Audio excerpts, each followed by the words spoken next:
हरे Krishna everyone, स्वागत है आप सभी का हमारे YouTube चैनल एनसीआई क्लासेस में। और इस वीडियो में हम बात करने वाले हैं क्लास 10 साइंस एनसीईआरटी के chapter number 1 chemical reactions and equations के वन शॉट रिवीजन के बारे में। हम किस टाइप से रिवीजन करने वाले हैं, यहां पर मैंने कुछ मोस्ट एक्सपेक्टेड या बोल सकते हो इंपॉर्टेंट क्वेश्चंस लिए हैं। अब उस क्वेश्चन के अराउंड जितनी भी थ्योरी रहेगी उसको मैं यहां पे क्लियर करता हुआ चलूंगा और I guarantee you at the end of the video आपको इस चैप्टर का एक एक टॉपिक अच्छे से क्लियर हो चुका होगा। तो चलिए शुरू करते हैं। क्वेश्चन नंबर 1 देखो, identify the product which represent the solid state. हमें यहां पे वो प्रोडक्ट बताना है जो सॉलिड स्टेट में यहां पे बनने वाला है इन द बिलो रिएक्शन। अब रिएक्शन में आपको क्या हो, एक डायग्राम गिवन है। तो देखो हमारे पास क्या क्या है, test tube containing solution of barium chloride. तो देखो रिएक्शन यहां पे क्या होने वाली है, बैरियम क्लोराइड BaCl2। ये अपने पास होगा एक्वस फॉर्म में। एक्वस किसको बोलते हैं अपन, लिक्विड फॉर्म को ही अपन एक्वस बोलते हैं। वाटर के लिए हम H2O के लिए हम ब्रैकेट में L लिखते हैं, बाकी के जितने भी लिक्विड है उन सब के लिए हम एक्वस यूज करते हैं। एक्वस मतलब लिक्विड सॉल्यूशन, ठीक है।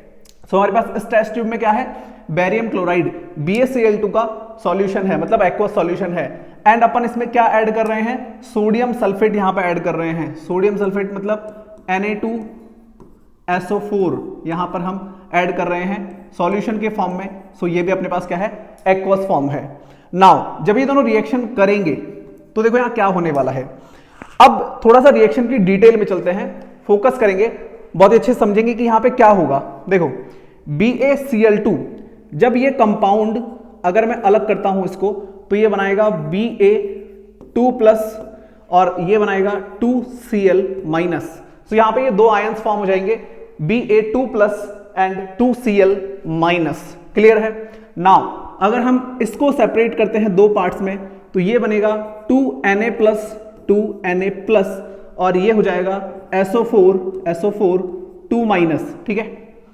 नाउ आपने ये पढ़ा होगा कि एक रिएक्शन होती है डबल डिस्प्लेसमेंट रिएक्शन, ठीक है। डबल डिस्प्लेसमेंट रिएक्शन में क्या बोला जाता है, ऐसी रिएक्शन जिसमें आयंस का एक्सचेंज होता है बिटवीन टू कंपाउंड्स। ऐसी रिएक्शन जिसमें आयंस का एक्सचेंज होता है बिटवीन टू रिएक्टेंट्स, उसको हम डबल डिस्प्लेसमेंट रिएक्शन बोलते हैं। तो देखो यहां पर जो पॉजिटिव आयन है वो चला जाएगा नेगेटिव वाले के पास, ठीक है। यहां बनेगा BaSO4। यहां पे अपने पास बन जाएगा BaSO4, ठीक है। देन साथ में क्या बनने वाला है, देखो अभी जो नेगेटिव आयन है ये चला जाएगा पॉजिटिव वाले के पास, ठीक है। 2Na+ और 2Cl-, ये दोनों मिलकर क्या बना लेंगे, ये बना लेंगे 2NaCl। अब हम सबको पता है NaCl is a salt, sodium chloride, जो कि एक एक्वस सॉल्यूशन बनेगा। क्लियर है। अपने पास एक सॉल्ट है जो वाटर में डिसॉल्व हो जाता है, NaCl वाटर सॉल्युबल है, यहां पे इसका एक्वस सॉल्यूशन बनेगा। अभी जो BaSO4 बचा है यही आपका सॉलिड कंपाउंड है, यही आपका क्या है, सॉलिड कंपाउंड है। तो हमारा इस क्वेश्चन का जो आंसर हो जाएगा वो हो जाएगा बैरियम सल्फेट, ठीक है। Option number B, barium sulphate, ये अपना सॉलिड यहां पर एक क्या बन गया, कंपाउंड बन गया। अब मेरी बात सुनो बहुत ध्यान से, जब किसी रिएक्शन में एक सॉलिड कंपाउंड बनता है जो कि वाटर में इनसॉल्युबल होता है, ठीक है, ये क्या है, ये है इनसॉल्युबल इन वाटर, ठीक है, ये इनसॉल्युबल इन वाटर है, ठीक है। ये वाटर में सॉल्युबल नहीं होगा क्योंकि सॉलिड फॉर्म में है। यहां पर ये वाटर में इनसॉल्युबल होगा और इसी को हम क्या बोलते हैं, प्रेसिपिटेट बोलते हैं। क्या बोलते हैं, प्रेसिपिटेट बोलते हैं, ठीक है। ये अपने यहां पे प्रेसिपिटेट फॉर्म हुआ है और जिस रिएक्शन में प्रेसिपिटेट बनता है उसे प्रेसिपिटेशन रिएक्शन भी बोलते हैं, शायद आपको याद होगा। The reaction in which a precipitate is formed is known as precipitation reaction. ये दो टाइप की रिएक्शन हो गई, पहला तो हम इसको बोलेंगे डबल डिस्प्लेसमेंट रिएक्शन और दूसरा हो गया प्रेसिपिटेशन रिएक्शन। तो आपसे ऐसा पूछा जा सकता है कि ये कौन से टाइप का रिएक्शन है, तो पहला हो गया डबल डिस्प्लेसमेंट और दूसरा प्रेसिपिटेशन रिएक्शन। नाउ यहां पर जो प्रेसिपिटेट बना है इसका कलर आपसे पूछा जा सकता है, तो इसका कलर जो होगा वो होगा व्हाइट प्रेसिपिटेट, ठीक है। यहां पे व्हाइट कलर का एक प्रेसिपिटेट बनता है। क्लियर है। ये इसके अराउंड की पूरी थ्योरी थी। तो जैसा कि मैंने बोला कि हम क्वेश्चन लेंगे और उस क्वेश्चन के अराउंड जितने भी टॉपिक रिलेटेड होंगे मैं आपको समझाता जाऊंगा और इसी टाइप से हम पूरा रिवीजन कंप्लीट कर लेंगे।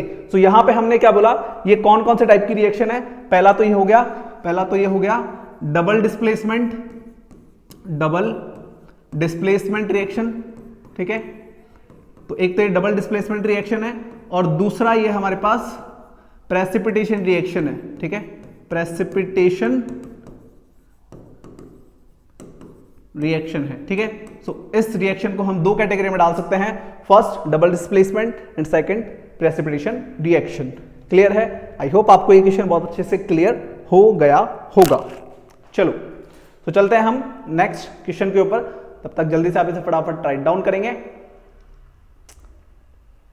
चलो जी, नेक्स्ट क्वेश्चन देखो। The colour of solution observed after 30 minutes of placing zinc metal to copper sulphate solution. तो भाई देखो यहां पर क्या हो रहा है, जिंक मेटल को हम डाल रहे हैं, कहां पे डाल रहे हैं, कॉपर सल्फेट सॉल्यूशन में डाल रहे हैं। अच्छा, कॉपर सल्फेट हो जाता है अपना CuSO4, कॉपर सल्फेट हो जाता है अपना CuSO4। ये सॉल्यूशन है तो एक्वस फॉर्म होगा, ठीक है। कॉपर सल्फेट का हमने सॉल्यूशन लिया है और इसमें हम क्या डाल रहे हैं, जिंक मेटल डाल रहे हैं, ठीक है। इसमें हम जिंक मेटल डाल रहे हैं। सो मेटल है तो यहां पे सॉलिड फॉर्म में हो जाएगा, ठीक है। तो हमने यहां पे एक जिंक मेटल डाला है। तो अभी सुनो बनेगा क्या, आपको रिएक्टिविटी सीरीज याद होगी, ठीक है। करीना, कार मांगे, अल्टोजेन, फरारी, फिर भी है क्यूट सी गर्ल, जिसमें अपने पास देखो इधर आ जाओ, करीना, कार मांगे, अल्टो, जैन, फरारी, फिर भी है क्यूट सी सिल्वर और गर्ल AU गोल्ड, ठीक है। सो अपनी रिएक्टिविटी सीरीज है। अब इसमें आप ऑब्जर्व करो कि हमारा जो जिंक है वो कॉपर से ऊपर है, कॉपर यहां है, जिंक ऊपर है, तो जिंक ज्यादा रिएक्टिव है। तो जो मेटल ज्यादा रिएक्टिव होती है वो लेस रिएक्टिव को उसकी जगह से हटा देती है, ठीक है, डिस्प्लेस कर देती है। तो जिंक क्या करेगा, कॉपर को हटा देगा। तो यहां पे कॉपर अलग हो जाएगा और ये बन जाएगा ZnSO4, ये बन जाएगा ZnSO4 और प्लस यहां पे कॉपर क्या हो जाएगा, अलग हो जाएगा। अब हमसे जो पूछा है पहले उसका हम जवाब देते हैं। The colour of the solution observed after 30 minute. तो यहां पर अभी जो सॉल्यूशन बना है एक्वस फॉर्म में, ये जो बनेगा इसका कलर क्या होगा, placing zinc metal to copper sulphate solution is. So यहां पे कलर ब्लू होगा, कलरलेस होगा, डर्टी ग्रीन होगा या रेडिश ब्राउन होगा। सो जवाब है कलरलेस, ठीक है। यहां पे इसका जो कलर होगा वो हो जाएगा कलरलेस। क्लियर है? कलरलेस यहां पे अपने पास सॉल्यूशन बनेगा। कॉपर सल्फेट जो होता है ये होता है ब्लू कलर का, ठीक है। कॉपर सल्फेट का कलर होता है ब्लू और जैसे ही इसमें जिंक मेटल हम डालेंगे तो ये कलरलेस हो जाएगा, ठीक है। ये क्या हो जाएगा, कलरलेस हो जाएगा। क्लियर है? नाउ अब आपसे ये पूछ सकता है कि ये किस टाइप की रिएक्शन है, ठीक है, ये किस टाइप की रिएक्शन है। सो ये अपने पास है डिस्प्लेसमेंट रिएक्शन, ठीक है। ये क्या है, डिस्प्लेसमेंट रिएक्शन। अच्छा, डिस्प्लेसमेंट रिएक्शन क्यों है, ऐसी रिएक्शन जिसमें एक highly reactive element less reactive element को उसके सॉल्यूशन से हटा देता है, उसको हम बोलते हैं displacement reaction. A reaction in which a highly reactive element displace less reactive element from its salt solution is known as displacement reaction, ठीक है। सो यहां पर ये डिस्प्लेसमेंट रिएक्शन था जिसमें जिंक ने कॉपर को डिस्प्लेस कर दिया और जो सॉल्यूशन यहां पे बना है वो क्या हो जाएगा, कलरलेस हो जाएगा। क्लियर है? आगे चलते हैं, नेक्स्ट क्वेश्चन देखो। In the redox reaction MnO2 plus, अब इसने पहले ही हमें क्या बोल दिया, ये क्या है, रेडॉक्स रिएक्शन है, ठीक है। सो रेडॉक्स रिएक्शन का एक एग्जांपल है जो आपकी बुक में गिवन है। सो क्या है यहां पे, MnO2 plus 4HCl gives MnCl2 plus 2H2O plus Cl2। सो ये रिएक्शन हमें गिवन है। देखो आपकी बुक में जितने भी रिएक्शन है आपको याद होनी चाहिए, तभी आप वहां पे क्वेश्चंस को हैंडल कर पाओगे, ठीक है। सो एक एक रिएक्शन आपको अच्छे से डिटेल में नॉलेज पता होनी चाहिए, क्यों हो रहा है, कहां पे क्या बन रहा है। नाउ देखो, सो इन द रेडॉक्स रिएक्शन हमें गिवन है। अब ऑप्शन गिवन है, पहला ऑप्शन क्या है देखो, MnO2 is reduced, MnO2 is reduced। Reduce मतलब होता है या तो हाइड्रोजन का जुड़ना, या तो हाइड्रोजन प्लस होना रिडक्शन होता है, या फिर ऑक्सीजन का अलग होना रिडक्शन होता है, ठीक है। टू MnCl2, तो MnO2 रिड्यूस्ड हुआ है MnCl2 में, क्या ये बात सही है? और HCl इज ऑक्सीडाइज्ड, ऑक्सीडाइज्ड का क्या मतलब होता है? ऑक्सीडाइज्ड का मतलब होता है आइदर ऑक्सीजन प्लस हो जाए या H2 माइनस हो जाए। ऑक्सीजन का प्लस होना ऑक्सीडाइजेशन होता है और हाइड्रोजन का रिमूव होना भी ऑक्सीडाइजेशन होता है, ये चीज आपको पता होनी चाहिए। नाउ ठीक है, फर्स्ट ऑप्शन सही लग रहा है। अभी आगे और देखते हैं। MnO2 is reduced, MnO2 is reduced to MnCl2, MnO2 is reduced to MnCl2, ये वाली बात ऊपर वाले में, ये ऊपर भी थी, सेम है ये तो। HCl is oxidised to Cl2, नहीं Cl2 में कहां ऑक्सीडाइज्ड हुआ है, सो ये ऑप्शन गलत है। Now MnO2 is oxidised to MnCl2, oxidised to MnCl2, oxidise होता तो ऑक्सीजन ऐड होता, तो ये भी गलत है। Now MnO2 is oxidised to MnCl2, oxidised हुआ है तो सीधी सी बात है, अगर कोई कंपाउंड ऑक्सीडाइज्ड हुआ है तो इसका मतलब उसमें ऑक्सीजन ऐड होना चाहिए, लेकिन यहां तो MnCl2 बन रहा है, ऑक्सीजन ऐड ही नहीं हुआ, तो हमारा फर्स्ट ऑप्शन यहां पे हो जाएगा करेक्ट। ठीक है, जहां पर MnO2 क्या हुआ है, रिड्यूस हुआ है MnCl2 में, और HCl ऑक्सीडाइज्ड हुआ है इन वाटर। ठीक है, सो अपना ऑप्शन नंबर ए यहां पे एकदम करेक्ट रहेगा। सो फटाफट से इसे राइट डाउन करो। ठीक है, और मैं यहाँ पे कुछ बोल रहा था, हो सकता है जो लोग मुझसे पढ़े हैं यहाँ पे उनको तो पता होगा कि मैंने यहाँ पे क्या रिदम यूज किया था इसको लिखने के लिए, जिनको नहीं पता उनके लिए यहाँ पे लिख देता हूं। ठीक है, सो इसके लिए अपने एक रिदम याद करते हैं। करीना, करीना, कार मांगे, कार मांगे, अल्टो, जैन, फरारी, फिर भी है, फिर भी है, क्यूट, सी और गर्ल। ठीक है, सो इस रिदम से आप यहां पे इस एक्टिविटी सीरीज को लर्न कर सकते हो। ठीक है, सो फटाफट से सबको राइट डाउन करो, चलते हैं हमारे नेक्स्ट क्वेश्चन के ऊपर। चलिए नेक्स्ट क्वेश्चन देखिए। Which of the following is the correct observation of the reaction shown in the below setup. So हमें यहाँ पे सेटअप गिवन है और इस सेटअप में क्या चीज करेक्ट है वो हमें यहाँ पे बतानी है। तो देखो क्या हो रहा है, सेटअप को देखो, ये आपकी बुक की एक्टिविटी है।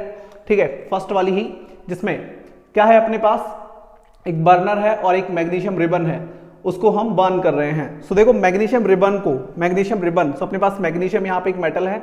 ठीक है, सो जस्ट अ मिनट, देखो सो अपने पास यहाँ पे है मैग्नीशियम, सो मैग्नीशियम एक मेटल है। ठीक है, सो जब इस मेटल को बर्न करेंगे तो कोई भी चीज बिना ऑक्सीजन के तो जलती नहीं है, सो ऑक्सीजन के प्रेजेंस में यहाँ पे ये चीज बर्न होगी।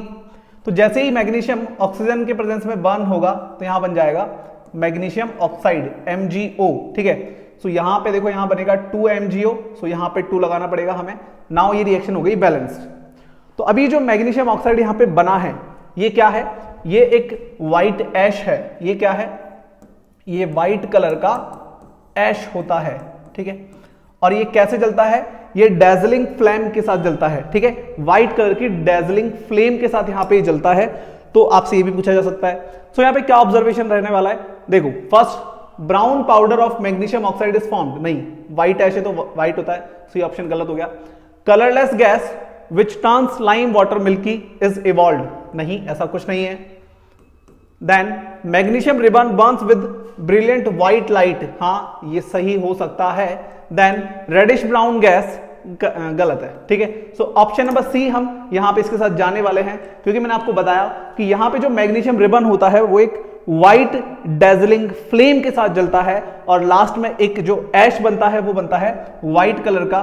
ठीक है, सो ये क्या है, ये अपने पास मेटल ऑक्साइड है यहाँ पे। क्लियर है। अब इस रिएक्टिविटी में और क्या क्या चीजें वो थोड़ी सी एक्सप्लेन कर देता हूं। मैग्नीशियम रिबन को बर्न करने से पहले सैंड पेपर से रब किया जाता है। तो ऐसा क्यों किया जाता है, क्योंकि मैग्नीशियम के ऊपर एक ऑक्साइड की लेयर जम जाती है।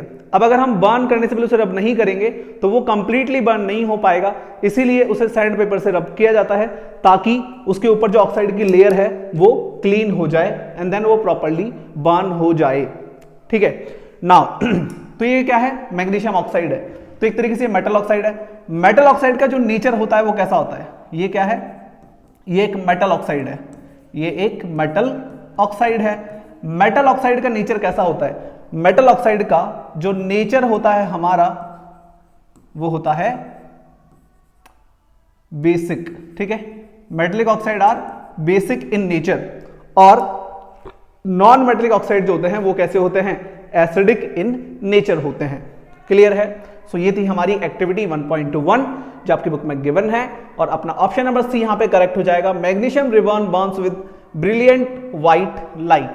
ठीक है, नेक्स्ट क्वेश्चन देखो, on placing a copper coin in a test tube containing, so हम एक कॉपर कॉइन यूज कर रहे हैं, यहां पे हम एक कॉपर कॉइन यहां पे यूज कर रहे हैं, किसमें कर रहे हैं, ग्रीन फेरस सल्फेट सॉल्यूशन में। सो हम क्या कर रहे हैं, देखो हमारे पास क्या है, ग्रीन कलर का फेरस सल्फेट सॉल्यूशन है। सो फेरस सल्फेट मतलब हो गया FeSO4, FeSO4 सॉल्यूशन है तो एक्वस फॉर्म होगा। ठीक है, सो अपने पास ग्रीन कलर का, ठीक है, सो इसका कलर कैसा है, ग्रीन है, आप यहां पे लिख देते हैं, ग्रीन कलर का फेरस सल्फेट सॉल्यूशन है, जिसमें हम क्या डाल रहे हैं, एक कॉपर का कॉइन डाल रहे हैं। ठीक है, सो हमने यहां पे कॉपर मेटल इसमें ऐड कर दिया, कॉपर मेटल सॉलिड हो गया। तो यहां पर क्या होने वाला है ये हमें बताना है। ठीक है, it will be observe that the ferrous sulphate solution, ये जो सॉल्यूशन है, अब इसमें क्या ऑब्जर्वेशन हम देखेंगे, पहला turns blue and a grey substance is deposited on the copper coin, कैसा होने वाला है।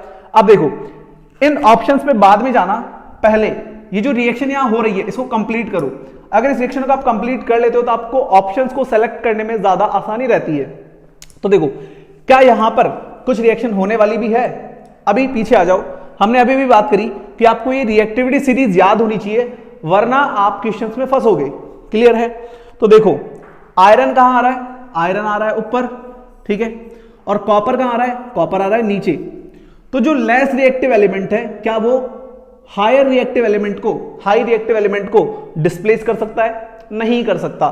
तो बस हमें मिल गया हमारा जवाब। देखो कॉपर जो है वो आयरन से लेस रिएक्टिव है, कॉपर जो है ये है लेस रिएक्टिव, ठीक है, और जो यहां पे आयरन हमारे पास है ये है हाईली रिएक्टिव, ठीक है, ये है हाईली रिएक्टिव। तो एक लेस रिएक्टिव एलिमेंट एक हाईली रिएक्टिव एलिमेंट को उसकी जगह से डिस्प्लेस नहीं कर सकता, तो यहां पर कोई रिएक्शन होगी ही नहीं, नो रिएक्शन। ठीक है बाबा, तो यहां कोई रिएक्शन नहीं होगी, तो कोई रिएक्शन ही नहीं होगी। तो अब यहां पे ऑप्शन नंबर अपना डी देखो, रिमेन्स ग्रीन, तो जो अपना सॉल्यूशन है वो ग्रीन का ग्रीन ही रहेगा क्योंकि रिएक्शन तो हुई नहीं है। ठीक है, remains green with no change in the copper coin, और कॉपर कॉइन पे भी कोई भी चेंज नहीं आने वाला है। क्लियर है, आई होप आपको ये बहुत अच्छे समझ में आ गया होगा, और आपको इसकी इंपॉर्टेंस भी अब समझ में आ गई होगी कि भाई अगर ये याद नहीं है ना तो डिस्प्लेसमेंट वाले क्वेश्चंस में कहीं ना कहीं तुम फंसोगे।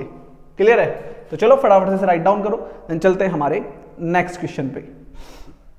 देखो question number 6, the emission of brown fumes in the given experiment setup is due to, so यहां पे ब्राउन कलर के फ्यूम्स निकलते हैं इस सेटअप में, वो क्यों होता है, चलो उसके पीछे कुछ ऑब्जर्वेशन देखते हैं।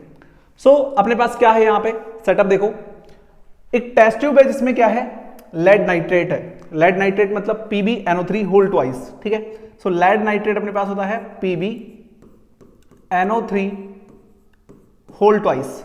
ठीक है, सो ये अपने पास लेड नाइट्रेट का एक्वस सॉल्यूशन है। ठीक है, सो ये अपने पास लेड नाइट्रेट का एक्वस सॉल्यूशन है। ओके जी, इसको हम क्या कर रहे हैं, हीट कर रहे हैं। अब जब हम इसे हीट करेंगे तो यहां क्या होने वाला है, देखो ये एक सिंपल कंपाउंड है, एक कंपाउंड है अपने पास, जब एक रिएक्टेंट ब्रेकडाउन होता है 2 या मोर देन 2 प्रोडक्ट्स में, तो उसे हम क्या बोलते हैं, डीकंपोजिशन रिएक्शन बोलते हैं।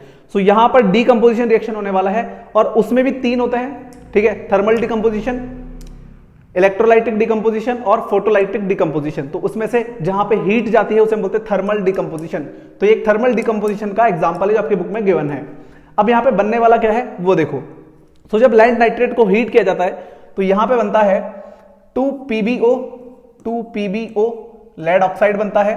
ठीक है, साथ में यहां पे बनेगा 4NO2 प्लस यहां पर ऑक्सीजन गैस निकलेगी। ठीक है, अभी जो NO2 है ये है नाइट्रोजन डाइऑक्साइड और ये है अपने पास ऑक्सीजन, ये दोनों गैसेस हैं। अभी देखो, सो यहां पर क्या बोला इसने हमें, the emission of brown fumes. So brown fumes कौन से होते हैं यहां पे, ये जो हमारे पास NO2 है यही हमारे ब्राउन फ्यूम्स होते हैं। ठीक है, हमारे पास जो NO2 है यही हमारे पास ब्राउन फ्यूम्स का रीजन होता है। ठीक है, सो ये अपने पास क्या है, ब्राउन फ्यूम्स है। क्लियर है बाबा? तो देखो thermal decomposition of lead nitrate, तो यहां पे क्या हो रहा है, थर्मल डिकम्पोजिशन हो रहा है। किसका हो रहा है, लेड नाइट्रेट का हो रहा है, which produced brown fumes of nitrogen dioxide, nitrogen dioxide. ठीक है, सो यही पहला ही अपना ऑप्शन है जो करेक्ट है। अब बाकी क्या आप पढ़ के देख सकते हो, thermal decomposition of lead nitrate which produced brown fumes of lead oxide, क्या ये ब्राउन फ्यूम्स प्रोड्यूस करता है, नहीं, गलत है। Oxidation of lead nitrate forming, oxidation तो यहां हो ही नहीं रहा, बिल्कुल ही गलत है। ठीक है, तो अपना अपन जाएंगे यहाँ पे ऑप्शन नंबर 1 के साथ।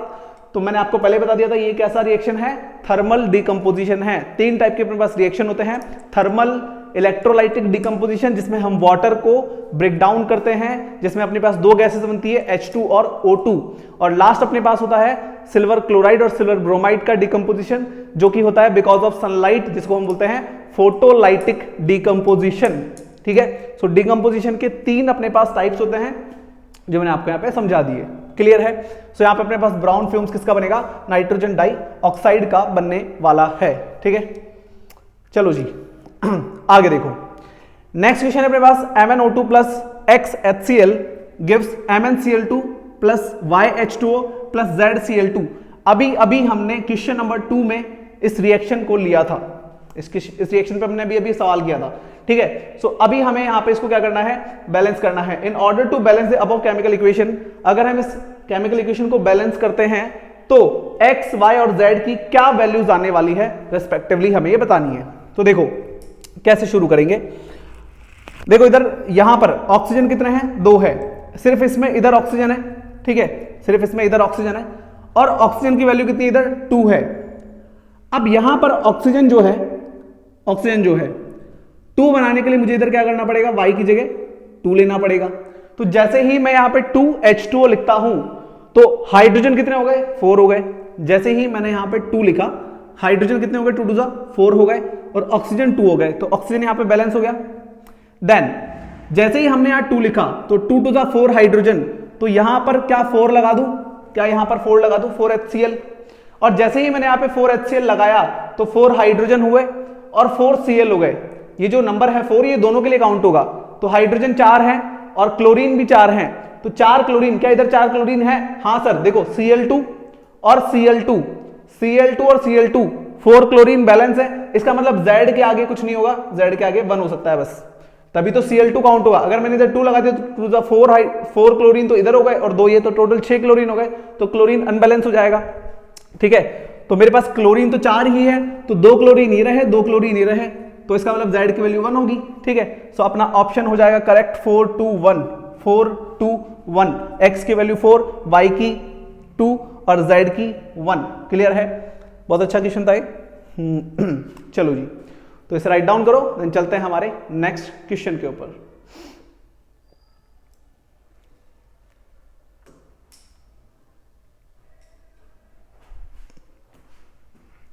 देखो भाई, question number 8, Reema took 5 ml of lead nitrate solution.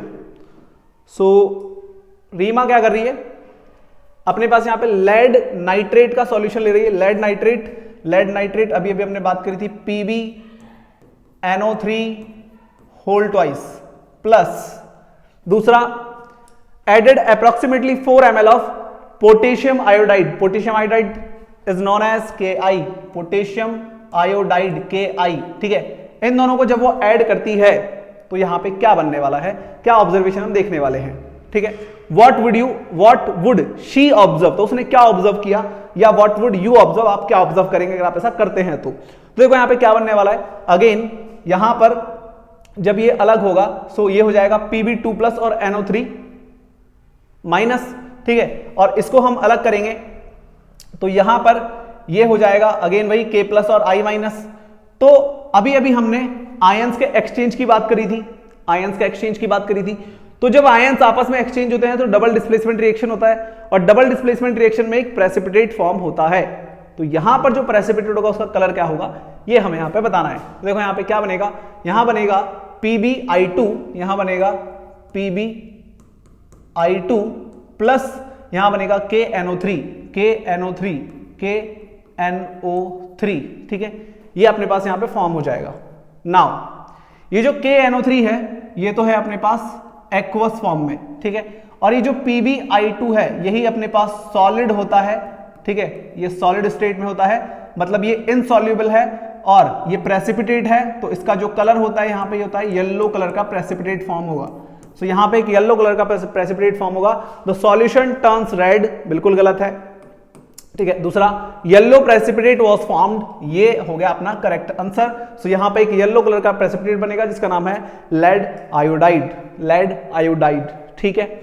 So yellow colour का यहाँ पे प्रेसिपिटेट फॉर्म हो रहा है। व्हाइट प्रेसिपिटेट इज फॉर्म्ड, गलत है।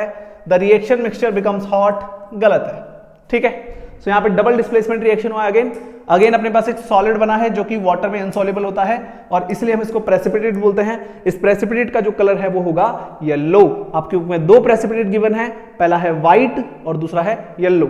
ये आपकी एक्टिविटी है 1.2, वहां से क्वेश्चन लिया गया है, क्लियर है। चलो नेक्स्ट क्वेश्चन देखो, विच of the following correctly represent a balance chemical equation. तो यहां पर कौन सा है जो बैलेंस केमिकल इक्वेशन को शो कर रहा है। देखो इधर Fe3 और इधर Fe के आगे कुछ भी नहीं है, तो ये अनबैलेंस्ड है। इधर आ जाओ, 3Fe, Fe3, ठीक है, क्लियर है। 4H2 मतलब 8 हाइड्रोजन हो गए इधर, 4H2 8 हाइड्रोजन हो गए, 4 ऑक्सीजन इधर है, 4 ऑक्सीजन इधर है।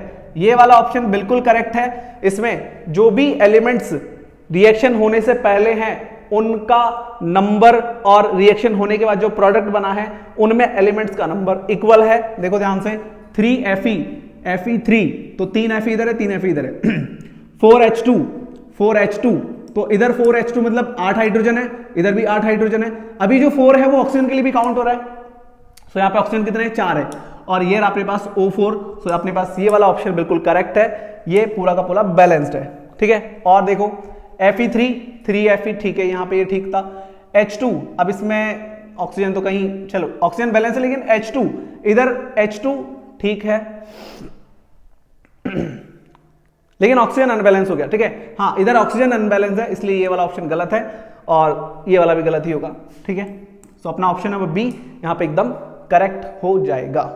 नेक्स्ट 10th क्वेश्चन देखो, in the reaction of the iron with copper sulphate solution. So अपन क्या ले रहे हैं यहाँ पे, कॉपर सल्फेट सॉल्यूशन ले रहे हैं, बहुत ध्यान से देखेंगे। CuSO4, ये अपने पास कॉपर सल्फेट सॉल्यूशन हो गया।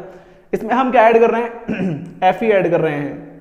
सो सीधी सी बात है, iron is more reactive than copper, so ये इसको डिस्प्लेस कर देगा, बना लेगा FeSO4 प्लस Cu, ठीक है। अब यहां पर इसका जो कलर होता है वो होता है ब्लू, ठीक है, और यहां पर इसका जो कलर होता है वो होता है पेल ग्रीन या लाइट ग्रीन, इसको आप बोल सकते हो, ठीक है। ये कलर ऑब्जर्वेशन पे भी क्वेश्चन आ जाते हैं, इसलिए हमें थोड़ा सा पता होना चाहिए डिटेल में चीजों का। Now CuSO4 plus Fe gives Cu plus FeSO4, which option in the given table correct representation the substance oxidized and the reducing agent। तो हमें क्या क्या बताना है, सब्सटेंस कौन सा ऑक्सीडाइज्ड हुआ है और रिड्यूसिंग एजेंट कौन सा है, रिड्यूसिंग एजेंट कौन सा है। तो देखो ऑक्सीडाइज कौन सा हुआ है, यहां पर CuSO4 था और CuSO4 से अपने पास यहां क्या बना, Cu बना, तो यहां से ऑक्सीजन अलग हो गया, मतलब ये तो हुआ है रिड्यूस्ड, ठीक है, ये तो हुआ है, ये तो हो गया रिडक्शन। और Fe में यहां पर ऑक्सीजन ऐड हो गया, तो ये हो गया अपना ऑक्सीडेशन, ठीक है। तो ऑक्सीडेशन किसके अंदर हुआ है, Fe के अंदर। सो Fe अपना क्या हो गया, ऑक्सीडाइज्ड सब्सटेंस हो गया। ऑक्सीडाइज्ड किसमें ऑक्सीजन ऐड हुआ है, Fe में ऑक्सीजन ऐड हुआ है, ठीक है। सो ऑप्शन ए में Fe है, ऑप्शन बी में Fe है। Cu और CuSO4 ये दोनों गलत है, ठीक है। सो ऑप्शन सी गलत है, ऑप्शन डी गलत है। अब ए और बी में से कौन सा सही है उसको देखना है हमें। Now and the reducing agent, reducing agent पूछ रहा है कि रिड्यूस किया किसने है या किसकी वजह से रिड्यूस हुआ है, ठीक है। सो किसकी वजह से रिड्यूस हुआ है, बिकॉज ऑफ Fe। सो जहां पे दोनों में Fe है वो हमारा ऑप्शन हो जाएगा करेक्ट, ठीक है। सो ये अपना हो गया गलत, ठीक है। FeSO4 की वजह से रिड्यूस नहीं हुआ है, FeSO4 तो ऑक्सीडाइजेशन होने के बाद ऑक्सीडाइज्ड सब्सटेंस है ये तो, ठीक है। सो अपने यहां पे ऑक्सीडाइज कौन हुआ है, सब्सटेंस ऑक्सीडाइज हुआ है Fe, और रिड्यूसिंग एजेंट भी क्या है, Fe है। जो अपना ऑक्सीडाइजिंग एजेंट होता है उसी सॉरी जो ऑक्सीडाइज्ड होता है उसी को हम रिड्यूसिंग एजेंट बोलते हैं। सो इसमें हम चाहेंगे ऑप्शन नंबर ए के साथ, Fe ऑक्सीडाइज्ड हुआ है और Fe ही हमारा यहां पे रिड्यूसिंग एजेंट है। जो ऑक्सीडाइज्ड होता है वही हमारा रिड्यूसिंग एजेंट होता है, और जो रिड्यूस्ड होता है वही हमारा ऑक्सीडाइजिंग एजेंट होता है। क्लियर है? तो फटाफट से राइट डाउन करो। तो चलते हैं हमारे नेक्स्ट क्वेश्चन पे। क्वेश्चन नंबर 11 है अपने पास, the chemical reaction between copper and oxygen can be categorised as. So देखो क्या है अपने पास, कॉपर एंड ऑक्सीजन, इन दोनों का हम रिएक्शन करा रहे हैं। The chemical reaction between copper, copper अपने पास हो जाएगा, कॉपर अपने पास हो जाएगा Cu, ठीक है। सो कॉपर प्लस ऑक्सीजन हो गया अपने पास O2, सो यहां पे बन जाएगा कॉपर ऑक्साइड, ठीक है, CuO। नाउ इसको बैलेंस करना पड़ेगा हमें, सो इधर 2 लगा दो और इधर 2 लगा दो, ठीक है। सो 2Cu plus O2 gives 2CuO, copper oxide अपने पास यहां बन गया। अभी जो कॉपर ऑक्साइड बना है बहुत ध्यान से देखो, ये कौन सी रिएक्शन यहां पे हुई है। पहला यहां पे ऑक्सीजन ऐड हुआ है तो हम इसे क्या बोल सकते हैं, ऑक्सीडेशन रिएक्शन बोल सकते हैं। एक तो हम इसे ठीक है, एक तो हम इसे ऑक्सीडेशन रिएक्शन यहां पे बोल सकते हैं, ठीक है। एक तो यहां पे ऑक्सीडेशन रिएक्शन हुई है। दूसरा यहां पर दो कंपाउंड मिलके एक सिंपल प्रोडक्ट बना रहे हैं, दो कंपाउंड मिलके एक सिंगल प्रोडक्ट बना रहे हैं, तो इसे हम कॉम्बिनेशन रिएक्शन भी बोल सकते हैं, कॉम्बिनेशन रिएक्शन भी बोल सकते हैं हम यहां पे इसको, ठीक है, कॉम्बिनेशन रिएक्शन। सो ये दो टाइप अपने पास आ चुके हैं। अभी देखो क्या ये डिस्प्लेसमेंट रिएक्शन है, नहीं, ऐसा कुछ नहीं है। डिस्प्लेसमेंट रिएक्शन का जो फॉर्म होता है वो कैसा होता है, AB plus C gives AC plus B, ये होता है डिस्प्लेसमेंट रिएक्शन का सिंबल। तो यहां पे डिस्प्लेसमेंट शो नहीं हो रहा है। दूसरा डीकंपोजिशन रिएक्शन, नहीं, डीकंपोजिशन रिएक्शन ऐसा नहीं होता है। डीकंपोजिशन रिएक्शन का जो सिंबल होता है वो अपने पास होता है AB gives A plus B, यहां पे एक कंपाउंड दो या दो से ज्यादा में ब्रेक डाउन होता है। देन अपने पास है कॉम्बिनेशन रिएक्शन, हाँ यहां पे कॉम्बिनेशन रिएक्शन हो रहा है, मैंने आपको बताया या तो यहां पे ऑक्सीडेशन रिएक्शन हो सकता है या कॉम्बिनेशन हो सकता है। देन डबल डिस्प्लेसमेंट तो बिल्कुल ही नहीं होगा, ठीक है। सो ये अपना ऑप्शन हो गया C यहां पे करेक्ट। नाउ क्वेश्चन नंबर 12 देखो, लाइमस्टोन। सो देखो अब यहां पे ना तीन चीजें हैं जिनमें बच्चों को बहुत ज्यादा ही कंफ्यूजन क्रिएट होता है। सो इन तीन चीजों को मैं यहां पे लेने वाला हूं। पहला quick lime, then slaked lime and then limestone. अभी इनके अजीब से नाम है तो इनकी से बहुत ज्यादा दिक्कत आती है। सबसे पहला क्विक लाइम, तो देखो CaO, इसको हम बोलते हैं क्विक लाइम, ठीक है, इसको क्या बोलते हैं, क्विक लाइम। फिर दूसरा होता है अपने पास CaOH होल ट्वाइस, इसको हम बोलते हैं स्लैग्ड लाइम। क्या बोलते हैं, स्लैग्ड लाइम, या फिर इसी को हम क्या बोल सकते हैं, लाइम वाटर भी यहां पे इसको बोला जाता है। और अब अपने पास एक और बनता है CaCO3, इसको हम बोलते हैं लाइमस्टोन या कैल्शियम कार्बोनेट, ठीक है, इसको हम क्या बोल देते हैं, लाइमस्टोन, या फिर हम इसको बोल देते हैं कैल्शियम कार्बोनेट। क्लियर है? तो ये अच्छे से क्लियर रखो, इसमें जो बीच वाला इसको हम लाइम वाटर भी बोलते हैं। अब अपने पास क्या है, लाइमस्टोन है, लाइमस्टोन है तो ये हो गया CaCO3। अब देखो CaCO3 को जब हम हीट करेंगे, CaCO3 को जब हम हीट करेंगे तो हीट करने पे यहां पे होगा thermal decomposition. Thermal decomposition reaction यहां पे हो रहा है, तो क्या बनेगा अपने पास बनेगा CaO प्लस CO2 बनेगा, प्लस CO2, ठीक है। ये क्या है, थर्मल डिकम्पोजिशन का एग्जांपल है, आपकी बुक में गिवन है। नाउ यहां पे जो सब्सटेंस है X मतलब CaO, ठीक है, CaO, इसमें हमने क्या कर दिया, वाटर ऐड कर दिया सेकंड स्टेप में। तो वाटर ऐड करने पे हमारे पास क्या बन जाएगा, लाइम वाटर बन जाएगा, CaOH होल ट्वाइस बन जाएगा। ये कॉम्बिनेशन रिएक्शन हो गया। ये तो है decomposition reaction, just a minute, ठीक है, ये तो है कॉम्बिनेशन रिएक्शन डिकम्पोजिशन, और ये वाला अपने पास है कॉम्बिनेशन। अब एक चीज सुनो, मैंने आपको जब ये चैप्टर पढ़ाया था तो मैंने आपको बताया था कि most of decomposition reactions are endothermic in nature. Endothermic reaction कौन सी होती है, वो रिएक्शन जिसमें हम एनर्जी देते हैं in the form of heat, light and electricity, उन्हें हम क्या बोलते हैं, एंडोथर्मिक रिएक्शंस। एंडोथर्मिक रिएक्शन वो जाते हैं जिसमें हीट एब्जॉर्ब होती है, और एक होती है एक्सोथर्मिक रिएक्शन जिसमें हीट एग्जिट होती है, ठीक है, जहां पे हीट रिलीज होती है प्रोडक्ट के साथ। तो देखो यहां पर एक सब्सटेंस को तोड़ने के लिए हम हीट दे रहे हैं, तो ये जो फर्स्ट वाला स्टेप है यहां पे क्या हुआ है, यहां पे एंडोथर्मिक प्रोसेस हुआ है, ठीक है, एंडोथर्मिक प्रोसेस हुआ है। और जो अपने पास सेकंड स्टेप में यहां पे स्लैग लाइन बना है, स्लैग लाइन मतलब CaOH होल ट्वाइस यहां बना है, इसके साथ में यहां पे थोड़ी सी हीट भी बनती है, ठीक है, यहां पे हीट भी बनती है। तो जहां पे हीट रिलीज होती है, एग्जिट ऑफ हीट, देखो एंडोथर्मिक, इनसाइड जा रही है हीट, हीट अंदर जाती है तो उसे बोलते हैं एंडोथर्मिक, हीट रिलीज होती है, हीट एग्जिट होती है तो उसको बोलते हैं एक्सोथर्मिक, ठीक है। सो स्टेप 2 में क्या हो रहा है, एक्सोथर्मिक प्रोसेस हो रहा है। अब अपने पास क्वेश्चन देखो, identify the correct option from the given table which represent the type of reaction occurring in step 1 and step 2। तो ये हो गया अपने पास डिकम्पोजिशन, ये हो गया कॉम्बिनेशन, और डिकम्पोजिशन में भी ये कौन सा है, थर्मल डिकम्पोजिशन है, और ये सिंपल अपने पास कॉम्बिनेशन रिएक्शन है। अब यहां पे कौन सा है, देखो ऑप्शन ए में बोल रहा है एंडोथर्मिक, ऑप्शन ए एंडोथर्मिक, क्या यहां पे एंडोथर्मिक हो रहा है, क्या यहां पे एंडोथर्मिक हो रहा है? स्टेप 1 और स्टेप 2 में आपको बताना है, स्टेप 1 और स्टेप 2 में, स्टेप 1 में क्या एंडोथर्मिक रिएक्शन है, इसने बोला है नो, लेकिन ये तो एंडोथर्मिक रिएक्शन है, तो ये ऑप्शन हो गया गलत, ठीक है। ऑप्शन बी में देखो एंडोथर्मिक बोल रहा है और यहां पे यस लिखा है, तो जिसमें नो है वो तो बिल्कुल ही पॉसिबल नहीं है। अब ऑप्शन बी या सी में से कोई एक सही है।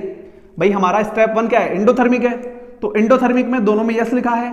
फिर सेकंड में आ जाओ, एक्सोथर्मिक, स्टेप 2 में क्या हो रहा है, एक्सोथर्मिक हो रहा है। सो एक्सोथर्मिक में यहां पे नो लिख दिया इसने, तो जहां पे नो है वो तो हो गया कट, बचा अपने पास ऑप्शन नंबर सी, जिसमें क्या है, फर्स्ट स्टेप एंडोथर्मिक है, यस, और सेकंड स्टेप में एक्सोथर्मिक है, यस, ये भी करेक्ट है। सो अपना ऑप्शन नंबर सी यहां पे एकदम करेक्ट है, इसके साथ हम जाने वाले हैं, ठीक है। सो पूरा मैंने आपको यहां पे कॉन्सेप्ट समझा दिया है। अच्छा, अब एक बात सुनो, इसी टॉपिक में आपको एक चीज और गिवन है कि जब यहां पे ये बनता है कैल्शियम हाइड्रोक्साइड, मतलब जब अपने पास यहां पे स्लैग लाइन बनता है, इसको हम दीवारों पे पेंट कर देते हैं। जब दीवारों पे हम इसको पेंट कर देते हैं तो कुछ टाइम के बाद में दीवारों पर एक शाइन आती है, एक चमक आती है। वो क्यों आती है? क्योंकि एनवायरनमेंट में जो हमारे पास CO2 होता है, देखो ध्यान दो, जो कैल्शियम हाइड्रोक्साइड है इसको हम दीवारों पर पेंट कर देते हैं, और जब एनवायरनमेंट में जो CO2 होता है वो से रिएक्शन करता है तो क्या बना लेता है, ये बना लेता है CaCO3 प्लस वाटर। तो ये जो कैल्शियम कार्बोनेट यहां पे बनता है, इसी कैल्शियम कार्बोनेट की वजह से वॉल्स पे एक शाइन आती है, एक चमक आती है। क्लियर है? सो ये एक चीज यहां पे एक्स्ट्रा थी जो मैंने आपको इसी के साथ कंबाइन करके क्लियर कर दी, ठीक है। Got it? एंडोथर्मिक मतलब हीट का अंदर जाना, एनर्जी का अंदर जाना, absorption of energy is known as endothermic. Ex मतलब exit of heat is known as exothermic reaction, या फिर exit of energy is known as exothermic reaction.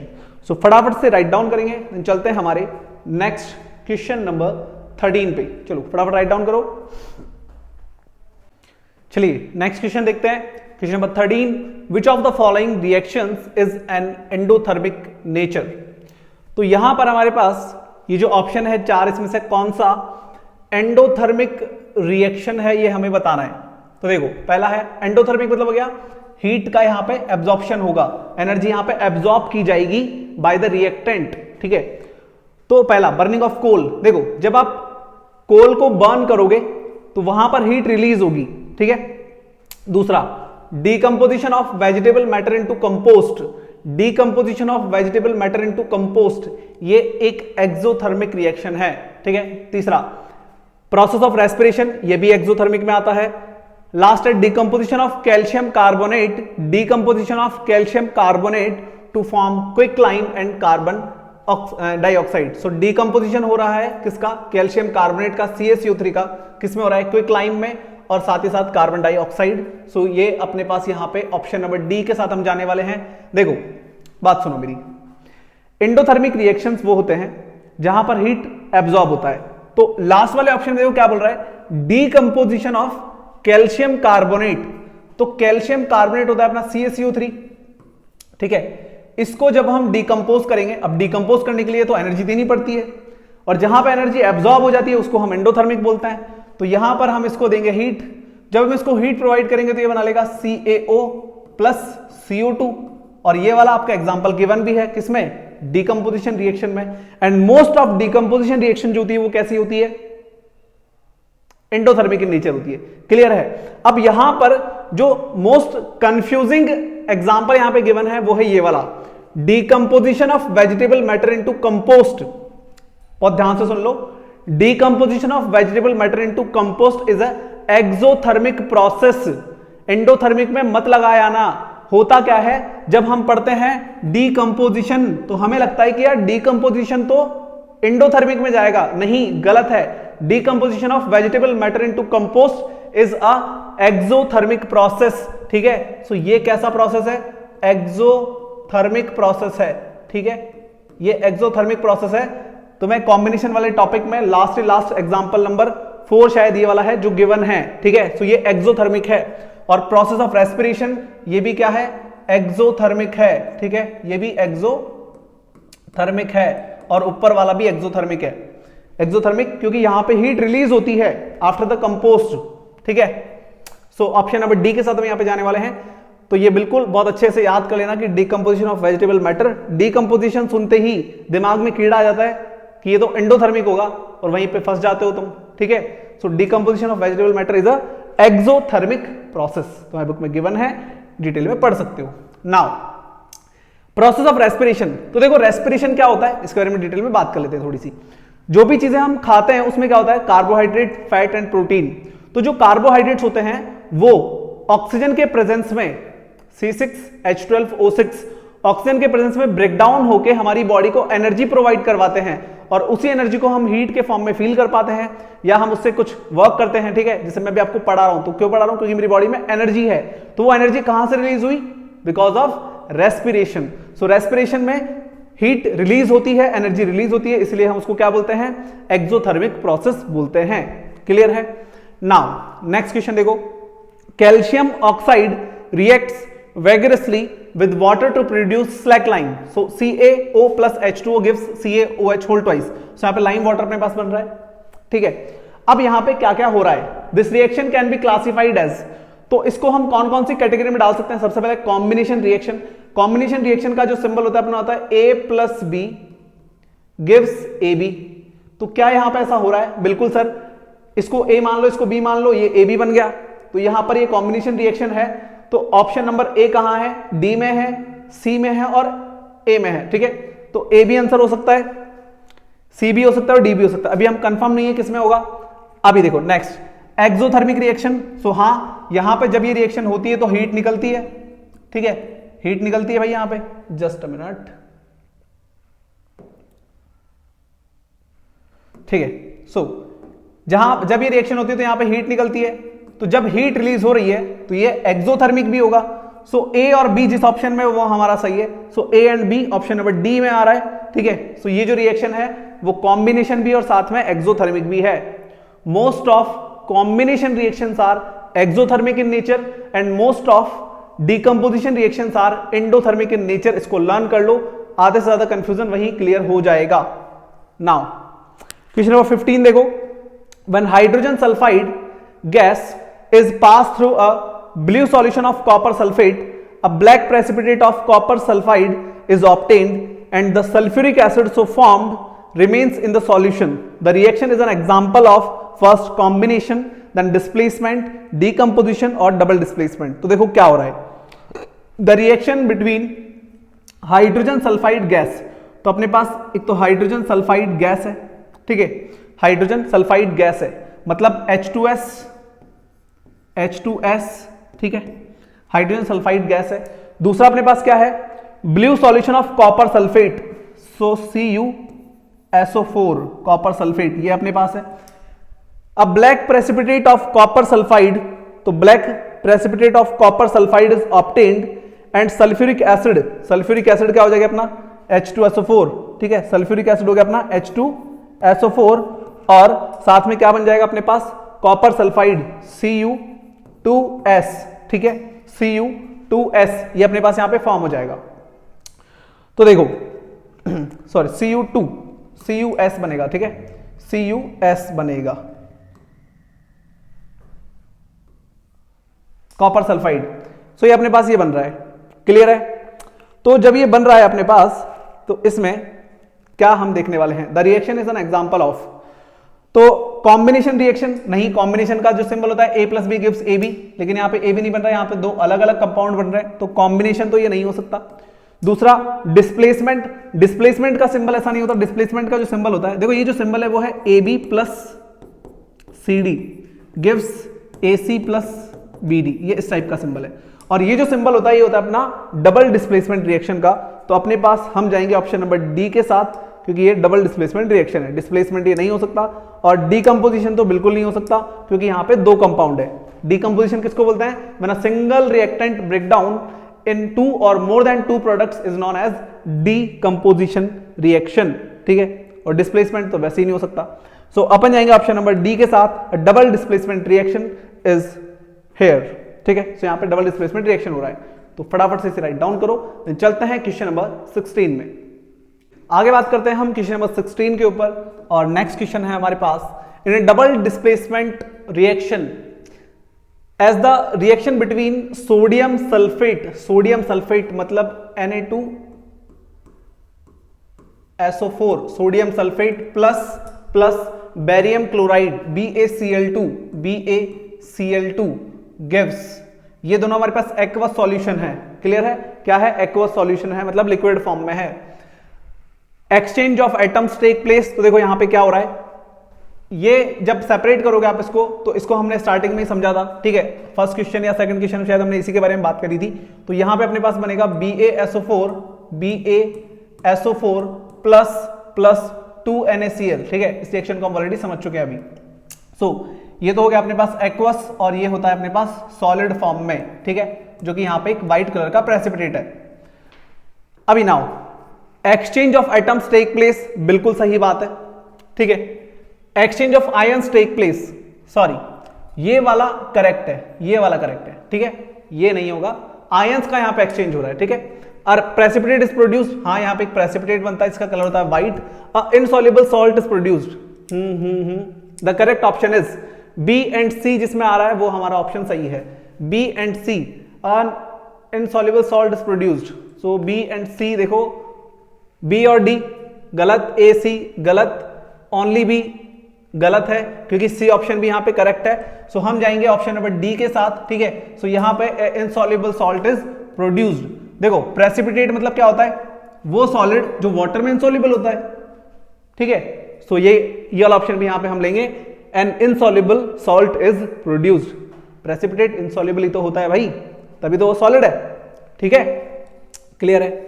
चलो नेक्स्ट देखो, when a solution of NaCl is mixed, so NaCl को हम mix कर रहे हैं, किसमें मिक्स कर रहे हैं, NaCl is mixed in AgNO3, तो यहां पे क्या बन जाएगा भाई, यहां बन जाएगा NaNO3 प्लस AgCl, ठीक है, ये बन जाएगा यहां पे NaNO3 प्लस AgCl, ये अपने पास फॉर्म होगा। अभी जो NaNO3 है ये तो होगा अपने पास एक्वस फॉर्म में, और जो AgCl है सिल्वर क्लोराइड, ये होगा सॉलिड फॉर्म में। आपको याद होगा फोटोलाइटिक डिकम्पोजिशन, अपने पास दो कंपाउंड होते हैं जिनको चाइना डिश में रखते हैं, AgCl और AgBr, AgCl और AgBr, AgCl सॉलिड होता है, AgBr सॉलिड होता है, इनको दोनों को सनलाइट में रखते हैं, सनलाइट में रखते हैं तो यहां पे क्या बनता है, Ag अलग हो जाता है सर, और क्लोरीन गैस उड़ जाती है, Ag अलग हो जाता है, ब्रोमीन गैस उड़ जाती है, इसको हम बोलते हैं फोटोलाइटिक डिकम्पोजिशन। तो आपको वहां से क्लिक कर जाना चाहिए कि AgCl सॉलिड होता है, AgCl सॉलिड होता है। तो यहां पे देखो AgCl सॉलिड है। सो अपन से क्या पूछ रहा है, then white precipitate of which compound is formed, so white precipitate तो इसी का बनेगा AgCl का, ठीक है। NaNO3 तो एक्वस हो गया, HCl कहीं बन ही नहीं रहा, ठीक है, और AgBr तो बनेगा ही नहीं क्योंकि Br तो यहां कहीं था ही नहीं, तो सीधी सी बात है AgBr तो बन ही नहीं सकता, तो बचा एक ही ऑप्शन अपने पास AgCl, करेक्ट है। चलो नेक्स्ट क्वेश्चन देखो, question number 18, give the ratio in which hydrogen and oxygen are present in water by volume. So water का जो अपने पास फॉर्मूला हो जाता है वो हो जाता है H2O, ठीक है, और जब हम वाटर का डीकंपोजिशन करते हैं बाय इलेक्ट्रिसिटी तो इसको बोलते हैं इलेक्ट्रोलाइटिक डीकंपोजिशन, ठीक है, ये आपने पढ़ा होगा। सो जब हम यहां पे इसको ब्रेक डाउन करते हैं तो अपने पास बनता है H2 प्लस O2, ठीक है, H2 प्लस O2। सो ये पूछा है बाय वॉल्यूम यहाँ पे क्या रेशियो होने वाला है। तो देखो हाइड्रोजन अपने पास है 2 और ऑक्सीजन है अपने पास 1, ठीक है। सो 2:1 हमारा यहाँ पे आंसर हो जाएगा। 2:1 is the correct answer by the volume. Clear है, ठीक है। सो यहां पर ये अपने पास इलेक्ट्रोलाइटिक डिकम्पोजिशन ऑफ वाटर होता है, जिसमें अब इसके बारे में थोड़ी सी बात कर लेते हैं डिटेल में। सो आपकी बुक में एक एक्टिविटी गिवन है जहां पे हम वाटर के अंदर थोड़ा सा एसिड ऐड करते हैं पहले तो, ठीक है। एसिड क्यों डालते हैं? क्योंकि water is a bad conductor of electricity, तो इसको गुड कंडक्टर में कन्वर्ट करने के लिए हम यहाँ पे एक एसिड ऐड करते हैं और उसके बाद यहाँ पे करंट फ्लो करवाया जाता है, जहां पर एनोड और कैथोड 2 रॉड डाली जाती है, पूरा सेटअप होता है हमारे पास, जिससे हम इलेक्ट्रोलाइटिक डिकम्पोजिशन करते हैं और 2 गैसेज हमें मिलती है, हाइड्रोजन एंड ऑक्सीजन, ठीक है। हाइड्रोजन एंड ऑक्सीजन ये दोनों गैसेज यहां पे सेपरेट हो जाती है। क्लियर है। सो अपना आंसर यहां पे हो जाएगा 2 hydrogen 1 oxygen 2:1 is the correct option. Now write down this. चलते हैं हमारे नेक्स्ट क्वेश्चन के ऊपर। नेक्स्ट देखिए question number 19, C6H12O6 plus 6O2 gives 6CO2 plus 6H2O। अभी देखो ये जो रिएक्शन है, द अबव रिएक्शन इज, ये रिएक्शन है अपनी रेस्पिरेशन की रिएक्शन, ठीक है। Respiration is an exothermic process. So यहां पर देखो साथ में क्या बनता है, साथ में यहां पर हीट भी बनता है या फिर बोल सकते हो एनर्जी भी बनता है, ठीक है। सो साथ में यहां पे एनर्जी बनता है। सो ये अपना एक्सोथर्मिक प्रोसेस है क्योंकि यहां पे हीट रिलीज हो रहा है या एनर्जी रिलीज हो रहा है। सो ये अपना हो गया exothermic process. Then question number 20, which of the following reaction is categorised as thermal decomposition reaction. तो इन चारों में से कौन सा थर्मल डिकम्पोजिशन, मतलब कहां पर, थर्मल मतलब हीट, सो कहां पर हम हीट देके ब्रेक डाउन करने वाले हैं। सो 2H2O gives 2H2 plus O2, इसकी अभी हमने बात कर दी, होता है इलेक्ट्रोलाइटिक डिकम्पोजिशन। सो ये तो है इलेक्ट्रोलाइटिक डिकम्पोजिशन। AgBr और AgCl ये दोनों सनलाइट की वजह से ब्रेक होते हैं, तो ये है फोटोलाइटिक डिकम्पोजिशन। तो लास्ट वाला ऑप्शन है अपना CaCO3। तो जब हम यहां पर हीट प्रोवाइड कराते हैं तो ये बनता है CO प्लस CO2, और यही हमारा हो गया कौन सा ऑप्शन, थर्मल डिकम्पोजिशन का एग्जाम्पल, ठीक है। क्लियर है। क्वेश्चन नंबर 21, असर्शन क्या बोल रहा है, rusting of iron is endothermic in nature. देखो rusting of iron is endothermic in nature, नहीं ये गलत है। Rusting of iron is exothermic process. Rusting of iron क्या होता है, एक्सोथर्मिक प्रोसेस होता है। सो असर्शन अपने पास क्या हो गया, फॉल्स हो गया। सो जब असर्शन फॉल्स होता है तो रीजन ट्रू होता है, ठीक है। सो रीजन अपने पास क्या हो जाएगा, यहाँ पे रीजन हो जाएगा अपने पास true. Assertion is false, reason is true. Option number 4 जो आपका होता है यहाँ पे वो हो जाएगा करेक्ट, ऑप्शन नंबर डी, ठीक है। सो इसका अपना आंसर हो जाएगा डी या 4 जो भी आप बोलो, ठीक है, ये करेक्ट अपना आंसर हो गया, जहां पे ए फॉल्स होता है और आर क्या हो जाता है, ट्रू हो जाता है। As the reaction is slow the release of heat is barely evident. मतलब रस्टिंग ऑफ आयरन एक स्लो प्रोसेस है, काफी टाइम लगता है आयरन पे रस लगने में, तो वहां पर जो हीट निकलती है वो बहुत ही स्लो रिलीज होती है। लेकिन जब हीट रिलीज हो रही है तो इसका मतलब तो वो एक्सोथर्मिक होगा ना, तो एंडोथर्मिक नहीं है, इसलिए ये फॉल्स हो गया। नेक्स्ट देखो 22, क्वेश्चन नंबर 22, असर्शन क्या है, सिल्वर ब्रोमाइड मतलब हो गया AgBr। Decomposition is used in black and white photography. So बिल्कुल ये बात सही है, silver bromide decomposition is used in the black and white photography, ये तो है करेक्ट, ठीक है। सो ये तो है ट्रू, ये ट्रू है अपना। नाउ रीजन क्या है, light provides energy for this exothermic process. क्या एक्सोथर्मिक, भाई जब लाइट प्रोवाइड की जा रही है एनर्जी के फॉर्म में तो वो तो एंडोथर्मिक होना चाहिए, एक्सोथर्मिक कैसे हो सकता है, ठीक है। सो ये अपना हो गया false. So A is true but R is false, ये आपका हो जाता है option number C is correct, ठीक है। A is true, R is false. Light provides energy for this exothermic process, exothermic नहीं है ये तो एंडोथर्मिक है। यहां पे हम सनलाइट जो हीट होती है वो प्रोवाइड करते हैं, सो यहां पे हीट अंदर जाती है, ये एंडोथर्मिक प्रोसेस है। क्लियर है, तो फटाफट से राइट डाउन करेंगे, देन चलते हैं हम हमारे नेक्स्ट क्वेश्चन के ऊपर। सो चलते हैं हमारी लास्ट स्लाइड पे, और ये अपनी लास्ट स्लाइड है और यहाँ पे अपना चैप्टर और वीडियो दोनों होने वाले हैं कंप्लीट। सो क्वेश्चन नंबर 3 को देखो, असर्शन है अपने पास the colour of aqua solution of copper sulphate. तो देखो कॉपर सल्फेट हो गया SO4, ठीक है, इसका जो कलर होता है वो होता है अपने पास ब्लू, ठीक है, ब्लू कॉपर सल्फेट। इसके अंदर जब हम लेड डालेंगे, turns colourless when a piece of lead, lead मतलब हो गया अपने पास Pb, सो यहां पे देखो रिएक्शन क्या होने वाली है, ये हो जाएगा PbSO4 प्लस Cu। तो अपने पास जो एक्टिविटी सीरीज होती है उसमें करीना, कारमांगे, अल्टोजेन, फरारी, फिर भी है क्यूट, फिर भी है क्यूट। सो कॉपर अपने पास हो गया लेस रिएक्टिव। तो कॉपर अगर लेस रिएक्टिव है और लेड ज्यादा रिएक्टिव है, ठीक है, सो ये इसको डिस्प्लेस कर देगा, ठीक है, ठीक है। नाउ फिर भी है क्यूट सिगल, ठीक है, सो लेड ऊपर आता है, ज्यादा रिएक्टिव है, मोर रिएक्टिव है, कॉपर नीचे आता है, लेस रिएक्टिव है।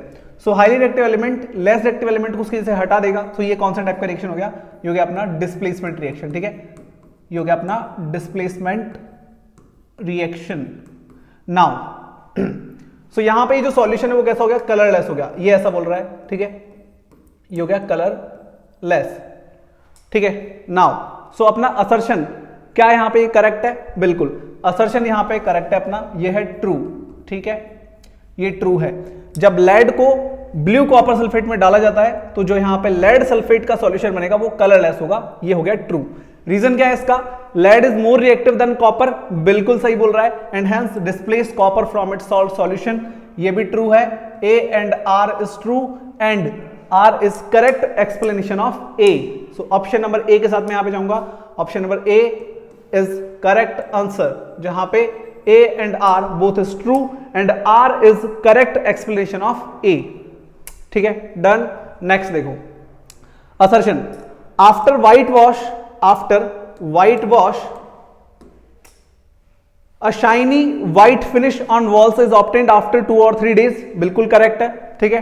जब हम व्हाइट वॉश करते हैं तो 2-3 दिन के बाद में एक वहां पर एक शाइन आ जाती है, ठीक है, सो ये ट्रू है। रीजन क्या है, calcium oxide reacts with carbon dioxide, क्या कैल्शियम ऑक्साइड रिएक्ट करता है, नहीं, ये गलत है, ठीक है, ये क्या हो गया, ये गलत हो गया। सो रीजन यहां पे हो गया अपने पास फॉल्स, कैल्शियम ऑक्साइड नहीं करता है, कैल्शियम हाइड्रोक्साइड करता है। पहले CO होता है, इसमें हम वाटर डालते हैं, कॉम्बिनेशन रिएक्शन होता है, यहां बनता है CaOH होल ट्वाइस और साथ में हीट बनती है, ठीक है। इसको जब वॉल्स पे लगाया जाता है तो ये वाला जो कंपाउंड है अपना कौन सा, CaOH whole twice, calcium hydroxide, ये हमारा कार्बन डाइऑक्साइड के साथ रिएक्शन करता है, ठीक है, कार्बन डाइऑक्साइड रिएक्शन करता है और उसके बाद में बनाता है CaCO3 प्लस वाटर, और ये जो CaCO3 है इसकी वजह से क्या आती है, शाइन आती है, ठीक है, क्लियर है। नाउ नेक्स्ट देखो, सो इस वाले में अपने पास A ट्रू और R is false. Then 25 assertion, burning of natural gas is an endothermic reaction, burning of natural gas नहीं, देखो burning of natural gas, natural gas का जो मेन कंपोनेंट होता है, नेचुरल गैस का जो मेन कंपोनेंट होता है वो होता है मीथेन, वो होता है मीथेन। अब मीथेन क्या होता है अपने पास, मीथेन होता है CH4, मीथेन होता है CH4। इसको जब हम बर्न करेंगे ऑक्सीजन के प्रेजेंस में, इसको जब हम बर्न करेंगे ऑक्सीजन के प्रेजेंस में, so burning of natural gas is an exothermic process, तो ये एक्सोथर्मिक है, सो यहां पे असर्शन अपना हो गया फॉल्स, ठीक है, असर्शन फॉल्स हो गया। अब यहां बनता क्या है, कोई भी हाइड्रोकार्बन हो, कोई भी हाइड्रोकार्बन हो, जब उसको आप बर्न करोगे तो दो चीजें फिक्स बनेगी, CO2 प्लस H2O और प्लस यहां पे क्या निकलेगी, हीट निकलेगी और लाइट निकलेगी। सो जहां पे हीट रिलीज होती है उसको बोलते हैं एक्सोथर्मिक प्रोसेस, बट ये हमें बोल रहा है एंडोथर्मिक है, सो ये हो गया बिल्कुल गलत, फॉल्स हो गया। रीजन क्या हो जाएगा अपने यहां पे, methane gas combine with oxygen to produce carbon dioxide and water. So अगर ए फॉल्स है तो आर ट्रू ही होगा, ठीक है, सो ये अपने पास हो गया true, A false R true, option D यहां पे हो जाएगा अपना करेक्ट, ठीक है, इसमें ए फॉल्स और आर ट्रू होता है। क्लियर है। सो ये अपने पास यहां पे हमने लिए 25 क्वेश्चंस जिसमें हमने चैप्टर को डिटेल में डिस्कस किया। अब यहां पे एक दो रिएक्शंस रह गई हैं, ठीक है, उनको मैं यहां पे आपको लास्ट स्लाइड में थोड़ा सा एक्सप्लेन कर देता हूं ताकि फिर आगे जाके दिक्कत ना हो, ठीक है। तो देखो अपने पास होता है एक FeSO4, ठीक है, फेरस सल्फेट। इसको जब हम डिकम्पोज करते हैं तो हमारे पास बनता है Fe2O3, ठीक है, और साथ में यहां पे दो चीजें बनती हैं, that is SO2 plus SO3 and both these are gases, ठीक है। तो ये एक तो आप याद रखेंगे, ये डीकंपोजिशन का, थर्मल डीकंपोजिशन का एग्जांपल है जो आपके बुक में गिवन है। इस रिएक्शन को लर्न कर लो, इंपॉर्टेंट है, यहां पे क्वेश्चन बन सकता है, ठीक है। अभी नाउ यहां पे हमारे पास दो चीजें और रह गई, जिसमें एक आ जाता है अपने पास कोरोजन और एक हो जाता है रेंसिडिटी। सो मैं यहां पे थोड़ा सा इनको एक्सप्लेन कर देता हूं ताकि आप अब कहीं पे भी ना फंसो। बाकी जितनी भी चीजें थी चैप्टर में हमने 1 बाय 1 विद क्वेश्चंस डिटेल में डिस्कस कर ली हैं। सो नाउ देखो FeSO4 ये हो गया कंप्लीट अपने पास। कोरोजन के बारे में थोड़ी सी बात कर लेते हैं। कोरोजन क्या होता है, जब भी कोई मेटल अपने एनवायरमेंट में जितने भी, जैसे लाइक हो गया वेपर, ठीक है, वाटर, एसिड, इनसे रिएक्शन कर लेता है तो वो डिस्ट्रक्टिव हो जाता है, मतलब वो खराब होने लग जाता है। मेटल के ऊपर एक लेयरिंग हो जाती है जिससे वो खराब हो जाता है, इसको हम बोलते हैं रस्टिंग, ठीक है। सो रस्टिंग ऑफ आयरन, ठीक है, ये एक एग्जांपल है इसका कोरोजन का। सो मेटल का अपने एनवायरनमेंट के एलिमेंट्स की वजह से डिस्ट्रक्शन होना क्या हो जाता है, कोरोजन हो जाता है। उससे बचने के लिए क्या करना होता है, इसकी बात हम चैप्टर नंबर 4 में करेंगे, ठीक है, कार्बन कंपाउंड्स, लास्ट वाला टॉपिक, ठीक है। एंड उसके बाद आता है रेंसिडिटी। रेंसिडिटी क्या होता है, स्पॉइलिंग ऑफ फूड, खाने का खराब हो जाना। तो जो ऑयली फूड होता है जिसमें फैट्स होते हैं, ऑयल होता है, वो जब एयर में ओपन रह जाता है तो उससे ऑक्सीजन रिएक्शन कर लेता है और ऑक्सीडेशन होने की वजह से वो खाना खराब हो जाता है, ठीक है। सो oil and fat containing foods जो होते हैं वो ऑक्सीडेशन की वजह से स्पॉइल हो जाते हैं, खराब हो जाते हैं। इस प्रोसेस को हम रेंसिडिटी बोलते हैं और इससे बचने के लिए एयर टाइट कंटेनर में रख सकते हैं, फ्रिज में रख सकते हैं, प्रिजर्वेटिव्स मिला सकते हैं। और सबसे मेन इंपॉर्टेंट एग्जांपल आपकी बुक में गिवन है, चिप्स के पैकेट में हम नाइट्रोजन गैस ऐड करते हैं जिससे रेंसिडिटी से हम उसको बचा सकते हैं, ठीक है। सो oil and fat containing substances में ऑक्सीजन पहुंचने से रोकना एक तरीका होता है रेंसिडिटी से बचाने के लिए, ठीक है। सो फूड स्पॉइल हो जाता है हमारा, इसी को हम रेंसिडिटी बोलते हैं। सो लास्ट में दो टॉपिक है, कोरोजन और रेंसिडिटी। थोड़ा सा एक बार उनकी थ्योरी को रीड कर लेना, इजीली समझ में आ जाएंगे, कुछ खास उनमें है नहीं, क्लियर है। सो बाकी जितने भी इंपॉर्टेंट चीजें थी हमने हर क्वेश्चन के साथ डिटेल में डिस्कस की हैं। सो आई होप आपको ये पूरा चैप्टर बहुत अच्छे से क्लियर हो गया होगा। सो आज के वीडियो में हम इतना ही पढ़ेंगे, मिलते हैं आपसे नेक्स्ट वीडियो में और बात करेंगे कुछ नए टॉपिक्स, कुछ नए एग्जांपल्स के बारे में। तब तक के लिए bye bye, have a good day.